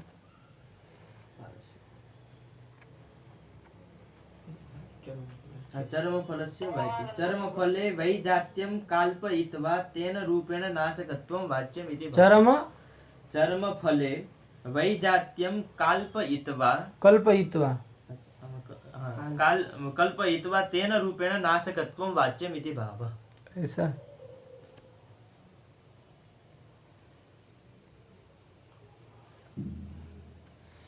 चरम फल मतलब वो संस्कार का फल तो क्या होता है, स्मृति होता है ना संस्कार। तो चरम फल नाशक है, मतलब अंतिम जो स्मृति होगी वो भी नाशक होती है। तो वो तो स्मृति से नाश हो गया, चरम स्मृति से हुआ ना। और काल से हुआ, चिरकाल से हुआ, रोग से हुआ। तो संस्कार मात्र जन्य तो उसमें नहीं जाएगा। अब तो कोई भी संस्कार ध्वंस में संस्कार मात्र जन्य तो नहीं गया, नहीं ना गया। लेकिन देखो इसको थोड़ा समझो। हाँ ठीक है, उसको भी नहीं होगा, ये भी छोड़ो। मुझे क्या लगा वहाँ चरम फल की जगह चरम संस्कार है, ऐसा होना चाहिए। चरम संस्कार यदि हो अच्छा हुआ, देख लिया, वरना उसी में निकल लगा देते। चरम संस्कार यदि नाशक होता तब क्या हो जाता कि काल से होने वाला चाहे रोग से होने वाले संस्कार ध्वंस में तो चलिए संस्कार मात्र जन्य तो न जाए। हाँ ठीक। लेकिन जो चरम संस्कार से यदि नाश हुआ, किसी ध्वंस हुआ संस्कार का, तो वो संस्कार ध्वंस तो संस्कार मात्र जन्य हुआ कि नहीं हुआ। हाँ वो तो है। ऐसा सोच के मैं ध्यान में आ रहा था कि चरम कुछ लिखा, लेकिन अब फल लिखा है, मुझे लगा संस्कार लिखा। चलिए नहीं, वो चरम फल ही है, ठीक कहा, चरम फल ही, मतलब स्मृति के द्वारा ही नाश होता। तो संस्कार मात्र जन्य तो किसी में नहीं न गया, चाहे किसी में काल कारण है अतिरिक्त, मतलब कि बहुत अंतिम स्मृति जैसे आपको स्मृति, जैसे अब मैंने कहा ना 2 दिन चीज आपने 2 दिन पहले आपने किसी चीज को देखा, आपको अनुभवात्मक ज्ञान हो उस समय, उससे आपके आत्मा में एक संस्कार बैठ गया। अब आपको 2 दिन बीत गए, वो संस्कार का वो स्मृति जो अंत स्मृति हुई होगी, आपने दूसरे दिन मान लीजिए याद रहा हो, लेकिन तीसरे दिन आप भूल गए। ऐसा भी होता है कि नहीं होता? अभी सुनो, अंतिम दूसरे दिन क्या हुआ, भूल गए कि नहीं भूल गए? तो दूसरे दिन जब आप भूल गए, ठीक है ना, या तो तीसरे दिन मान लीजिए, दूसरे दिन आपको याद रहा, तीसरे दिन आप भूल गए, तो तीसरे दिन जब वो तीसरे दिन जो संस्कार का ध्वंस हुआ, उसके प्रति कौन कारण माना जाएगा? चिरकाल नहीं है, रोग नहीं है, तो उसको चरम स्मृति भी, चरम स्मृति जो होती है, चरम स्मृति जो होती है, उसको भी कारण मान लिया जाता है। ठीक है ना, बात समझ आई कि नहीं आई? इससे फल भी होता है। शब्द में इसी तरह का करते हैं, शब्द एक शब्द से दूसरा शब्द उत्पन्न होता है। जैसे मैं बोल रहा हूँ आपके यहाँ शब्द, तो शब्द सीधे थोड़ी ना आपके कान में वही शब्द गया, विचितरंग न्यायन हो जाता है। विचितरंग न्याय मतलब समुद्र, वो नदी में आप देखते होंगे, एक तरंग, आप पत्थर फेंकेंगे ना तो एक तरंग क्रम से उत्पन्न होती है कि नहीं होती है, किनारे तक आके फिर नष्ट हो जाती है। तो पहली तरंग, दूसरी तरंग, फिर तीसरी, फिर चौथी, उससे फिर पांचवी हुई, तो पहली वाली से दूसरी उत्पन्न होती है। एक तरंग से फिर दूसरी तरंग, दूसरी से तीसरी उत्पन्न हुई, ऐसा। तो और दूसरी उत्पन्न हो गई, प्रथम वाली नष्ट हो गई, उससे हुई कि नहीं हुई, फिर अंतिम वाली नष्ट किससे, तो फिर वैसे मान लिया जाता है चरम वाले से। ऐसा करते हैं वहाँ कल्पना। उसी तरह शब्द की भी वही कल्पना है। मैं जो बोला वही शब्द आपके कान में नहीं पड़ा, ये वो शब्द जो मैंने बोला तो उससे दूसरा शब्द उत्पन्न हुआ, उससे दूसरा, उससे दूसरा, और वहाँ तक आपके कान तक पहुँचा। कोई दूर बैठा है ना, कोई दूर बैठा है तो उसको थोड़ा सुनने में देरी भी लगती है, नहीं लगती, क्योंकि वहाँ तक वो पहुँचते पहुँचते समय लगा होता ना, आपने तुरंत पकड़ सुन लिया, उसने देरी लग गई, तो ऐसा होता। तो चलिए वहाँ लगा दे, उससे अभी कोई मतलब नहीं, यहाँ पर वो बात नहीं है। लेकिन संस्कार मात्र जन्यत्वम कैसे जाए ये प्रश्न है। ज्ञानत्वम यदि विशेष से दल ना दे तो क्या लक्षण बनेगा स्मृति का? बात समझ में आई कि नहीं आई? अब एक बात ध्यान दो यहाँ पर, इस चीज को समझो, ठीक है ना, कि ये जो संस्कार मात्र जन्यत्वम है, ये जब करेंगे इतना ही लक्षण, तो कहाँ दोष दिया? संस्कार, समझा नहीं प्रश्न। एक यहाँ पास में आओ, इधर आओ, तो कहाँ तुम्हारा ध्यान है फिर? संस्कार मात्र जन्यत्वम जब लक्षण कहा हमने, ज्ञानत्वम विशेष दल न दिया, तो कहाँ दोष आया? संस्कार ध्वंस में अतिव्याप्ति हुई। ठीक है ना, एक भी बात कभी ये समझ बोलना आज के दिन पाठ में, आज के बाद कभी भी कि ध्यान नहीं था मेरा, तो कहाँ यहाँ घास छिलने आए हो तुम, किधर घूम रहे हो? आपने मना किया था, इसलिए। किसका मना किया था? कि संस्कार ध्वंस में तो नहीं हो रही है, इसलिए मुझे लगा कि कुछ भी नहीं है। संस्कार ध्वंस में अतिव्याप्ति होती है, ठीक है ना। अच्छा ऐसा कह के वो उधर अभी घूम रहा, चलो छोड़ो, कोई बात नहीं। संस्कार मात्र जन्यत्वम, संस्कार मात्र जन्यत्वे सति ज्ञानत्वम स्मृति लक्षण, ये लक्षण है, ठीक है ना। इसमें विशेष दल निकाल देंगे तो क्या रूप स्थिति बनी, क्या ये बताओ पहले। संस्कार मात्र जन्यत्वम है ना, संस्कार मात्र जन्यत्वम ये बना। इसमें वो उसमें जाएंगे, संस्कार ध्वंस में अतिव्याप्ति होगी ही, ये निश्चित बात है, इसको याद रख लो, होनी ही है। लेकिन अभी हम जिस प्रक्रिया से देख रहे हैं उसके अनुसार बैठ नहीं रहा है, उसमें अतिव्याप्ति हो नहीं रही है, ठीक है ना। उसमें अतिव्याप्ति करनी ही है, ये बात ध्यान में रखो, ठीक है ना। कुछ भी हो जाए उसमें अतिव्याप्ति को बिठाना है। अब कैसे मैं बता रहा हूँ आपको, देखो उसको अभी छोड़ के एक और दोष देखो, एक और दोष देखो। यहाँ आप अतिव्याप्ति करना, अव्याप्ति भी है। क्या है? अव्याप्ति भी है। संस्कार मात्र जन्यत्वे सति ज्ञानत्वम भी रख दो, पूरा रख दो लक्षण, अव्याप्ति भी है। उसको समझने से पहले इसको समझो, ठीक है ना। संस्कार ध्वंस में ज्ञानत्वम का पद कृत्य अभी करेंगे। देखो फिर से आ जाओ जहाँ पर हम लोग थे। संस्कार मात्र जन्यत्वे सति ज्ञानत्वम में पूरा लक्षण था, इसमें विशेषण दल जो है संस्कार मात्र जन्यत्वम, ये विशेषण दल क्यों दिया है? संस्कार ध्वंस में अतिव्याप्ति ना हो, अनुभवे अतिव्याप्ति वारणा, ये दिया है, ठीक है ना। आप लोग समझ रहे हैं ना। संस्कार मात्र जन्यत्व में विशेषण में कहा, वो सब बातें अब छोड़ो, मैं क्या कहना चाह रहा हूँ फिर से आओ जहाँ पर संस्कार मात्र जन्यत्व सति ज्ञानत्वम स्मृति लक्षण। अब उसको एक मारा तो सब संस्कार ध्वंस ही उसको घुसा, अब निकल ही नहीं रहा। अरे थोड़ा दिमाग लगाओ अपना, कहाँ पर बात चली गई।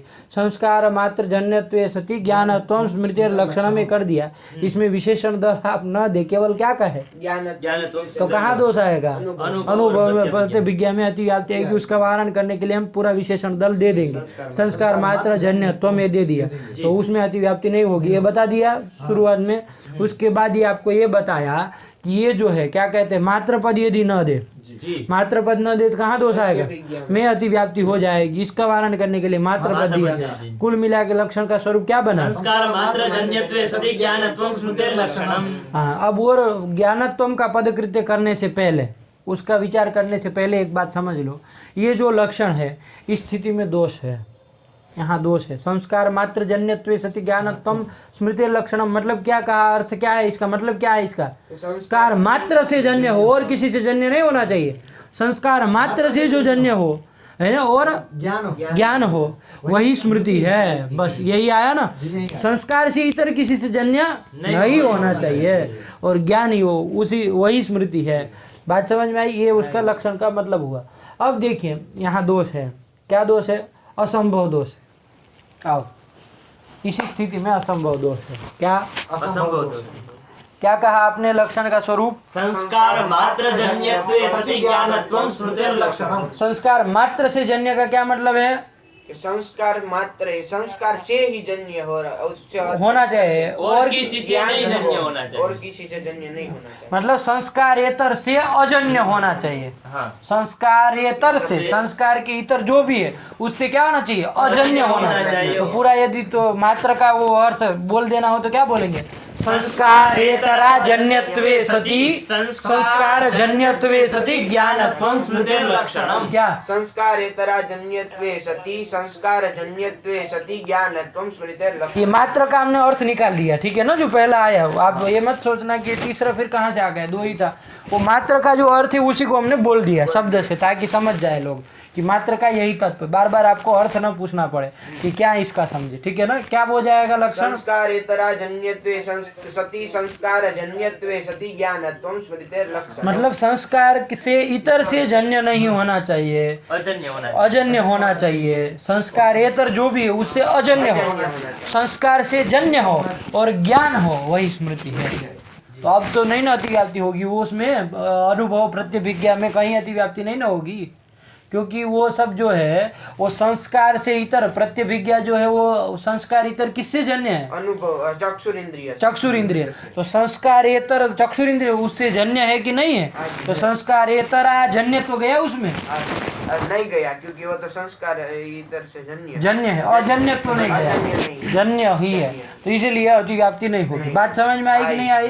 तो ये कर दिया, ठीक। तो क्या लक्षण बना दिए, एक बार बोल दो, समझ संस्कारेतरा जन्यत्वे सति, संस्कार जन्यत्वे सति ज्ञानत्वं स्मृतेर लक्षणम। ये कर दिया, ठीक है जी। चलो ये कर दिया। अब देखो इस ऐसा लक्षण बनाओगे तो उन्होंने कहा असंभव लगेगा। देखो कैसे असंभव लगेगा, आपको कहाँ लक्षण ले जाना? स्मृति में तो ले जाना है, लेकिन स्मृति में जाएगा ही नहीं, स्मृति में जाएगा ही नहीं, एक भी स्मृति में नहीं जाएगा।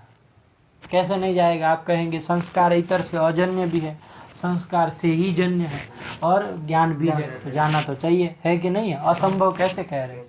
लेकिन असंभव लगेगा कैसे? देखो कोई भी दुनिया का ज्ञान हो, दुनिया का कोई भी ज्ञान हो, है ना, कोई भी ज्ञान हो, चाहे वो अनुभवात्मक हो, चाहे स्मृति हो, चाहे प्रत्यभिज्ञा हो, कुछ भी ज्ञान हो, मन के बिना ज्ञान नहीं हो सकता।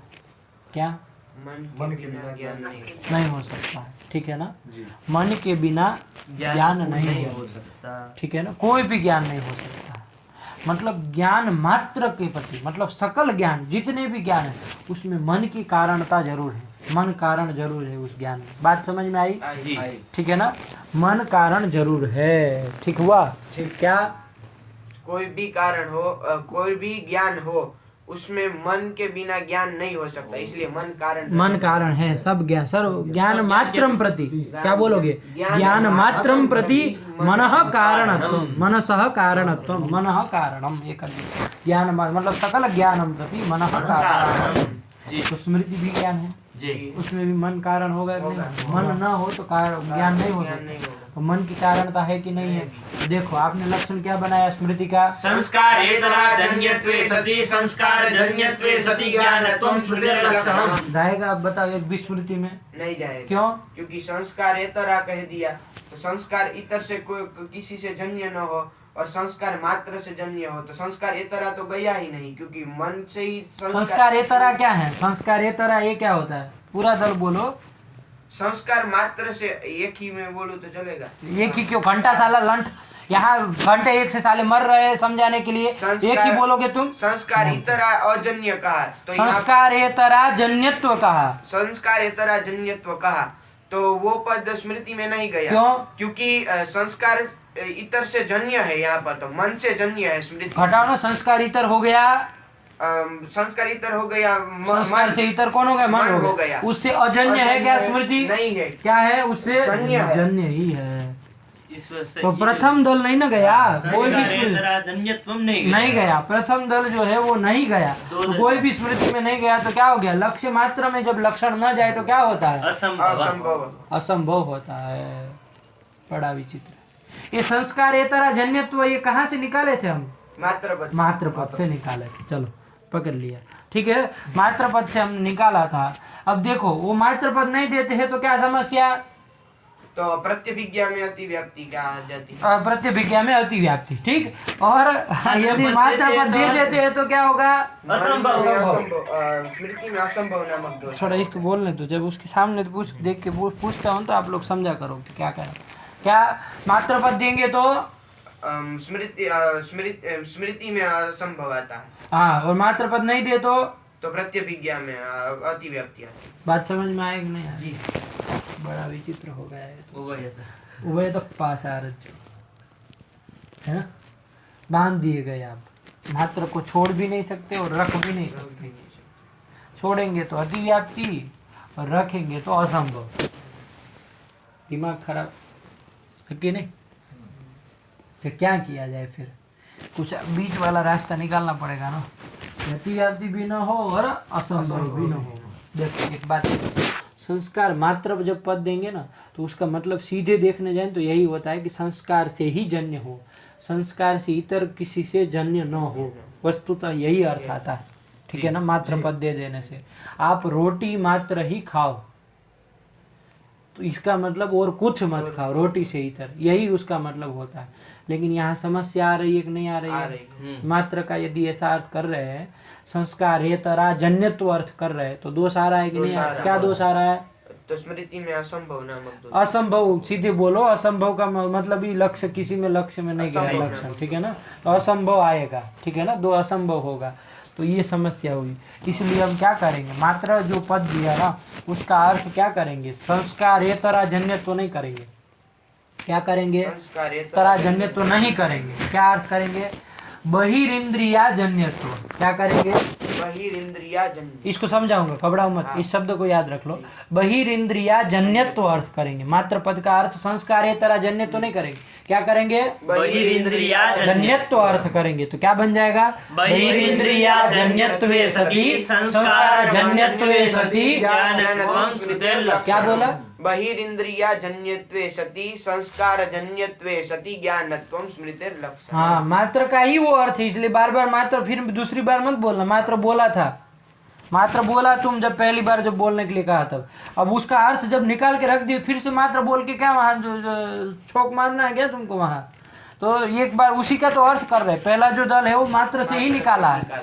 मात्र से वस्तुतः वही निकलता है कि संस्कार एतरा जन्यत्व अर्थ यही निकाला, लेकिन उसमें असंभव हो रहा है। इसलिए मैंने कहा मात्र से ये अर्थ निकालो। क्या? बहिरिंद्रिया जन्यत्व, ये अर्थ करो। तो बहिरिंद्रिया जन्यत्वे सति संस्कार जन्यत्वे सति ज्ञानत्वं स्मृति और लक्षणम, ये कर दिया, ठीक है ना? अब देखो मात्र पद क्यों दिया था?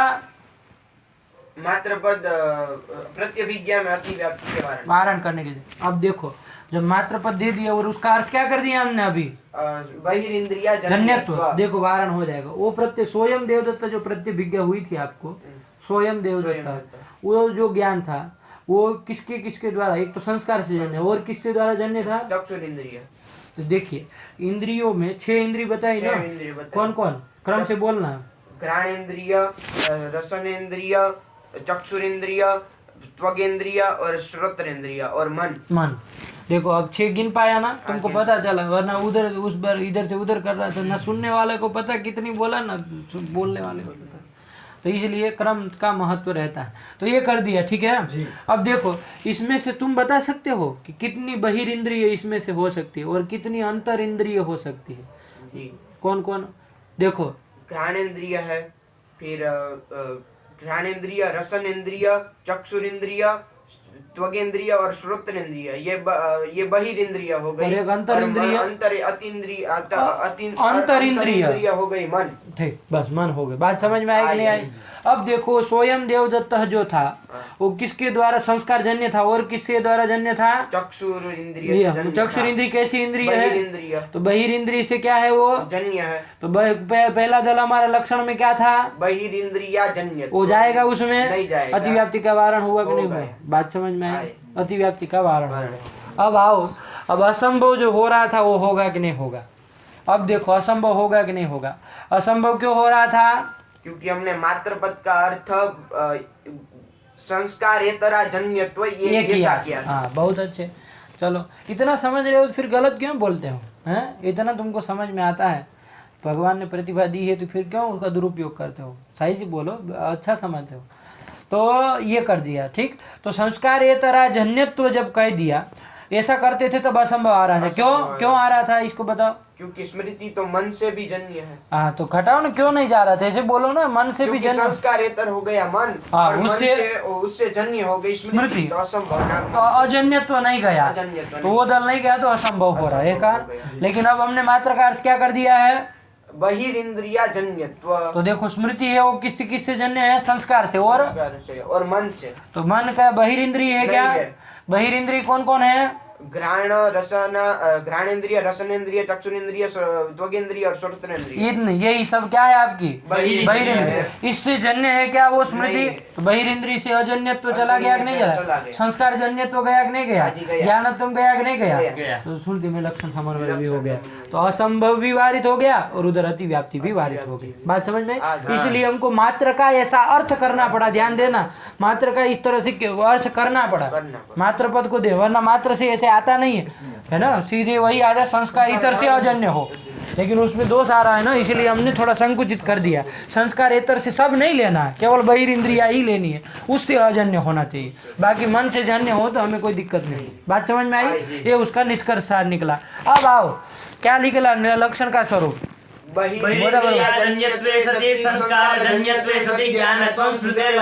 अब बस हमको ये 3 दल है, इसमें कौन कौन बता सकते हो?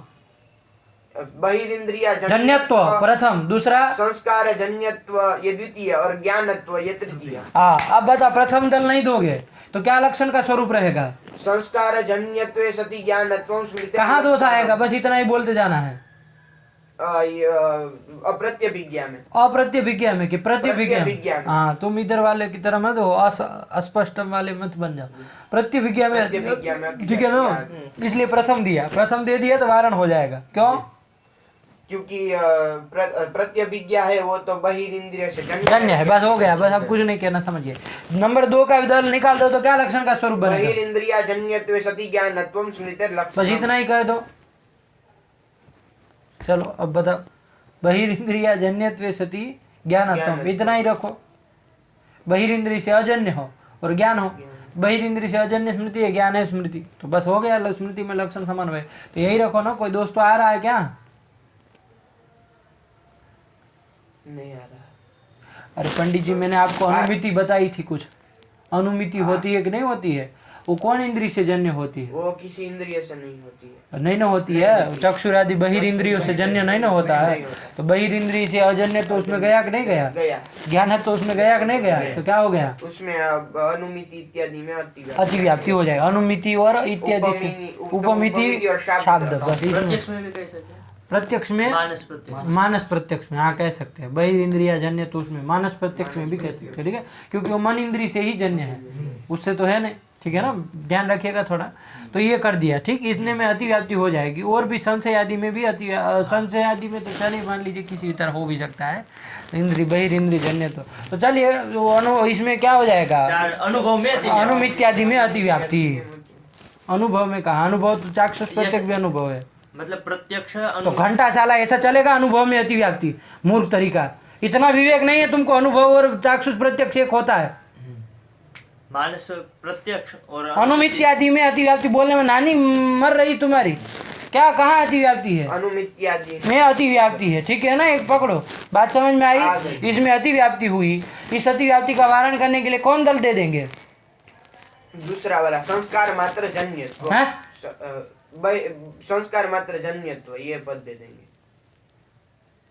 क्या मात्र कहाँ से आया फिर? संस्कार जन्यत्व, ये मात्र का तो अर्थ कर दिए ना, कर दिए। कोई दिक्कत नहीं, तुमको नया है।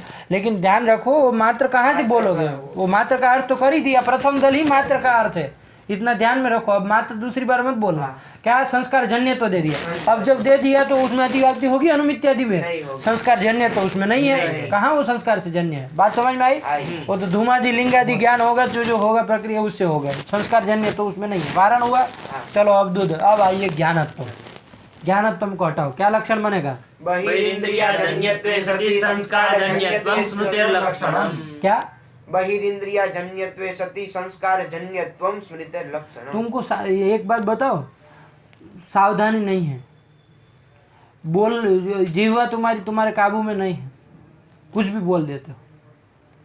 उसको वश में करो थोड़ा, वरना ऐसे ही अंडबंड निकलता है। सती बोल रहा था ना, क्या बोल रहा था? सती बोल रहा था। क्यों ऐसा अंडबंड बोलते हो? क्या होगा लक्षण? ज्ञानत्व को निकाल दिया, बहिरिंद्रियाजन्यत्वे सति संस्कारजन्यत्वं स्मृतिर्लक्षणम्, ये कर दिया। अब बताओ कहाँ दोष आएगा? अब देखो, अब आप संस्कार, मैंने बताया था आपको, ध्वंसम प्रति प्रतियोगी कारणम कहा था कि नहीं कहा था? तो संस्कार का ध्वंस जो होगा, ठीक है ना, उसमें कारण कौन कौन होंगे आपको बताया, चिरकाल ये सब होंगे, लेकिन और एक भी कारण होगा। कौन?